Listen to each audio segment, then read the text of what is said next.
Okay, so while preparing for this, we were preparing for the children's ministry, and that's when this topic came through my head. And the topic that I have put is the garden and the gardener. Okay, I wanted to talk about basically the new beginnings that God has done through the cross. The old ways are over, the old covenant is over, the old system has ended, and now we are in the new beginning of because of what Jesus has done and the newness that He has brought. Okay, so just want to contrast it with what Adam did. Adam basically, he had a garden and he turned it into a graveyard. But Jesus took that graveyard and he turned it into a garden. Right? Adam had access to the tree of life, but he chose the tree of death. Jesus took that tree of death and he turned it into a tree of life. Adam got a curse, okay? And that you will earn your bread through the sweat of your brow, okay? But Jesus prayed in the garden and he prayed till he sweated. He sweated blood, and that blood fell on the ground, the cursed ground, and he reversed every curse for us, okay? And he jammed that crown on his head so that he can redeem us from that curse. So his redemptive work is where you were lost in that garden, he's brought us back, okay?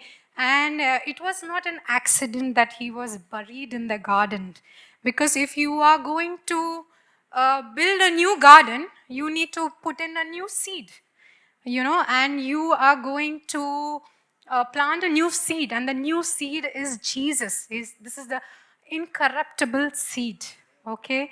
And this garden is going to be is a different garden, okay? So we are that garden now, okay? And when Mary Magdalene, was the lesson we had in Sunday school, and when Mary Magdalene runs to the garden, and she walked into the garden after his resurrection and she said, "Sir, I thought that you are the gardener." Yes, indeed, he was the gardener. But he was making sure that it is from a place of his finished work. And now he says, "This is my garden, and I'm going to take care of my garden, and I'm going to cause it to grow, and I'm going to take out all the weeds, all the weeds of the curse, the curse, the sickness, the wrong belief about God, all the negativity and all the weaknesses and even all the wounds.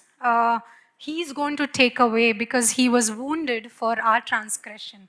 So all those wounds he's going to take. He's going to take away all that wounds, and it's going to be his work. He's going to do all the work because he wants to see his garden bloom.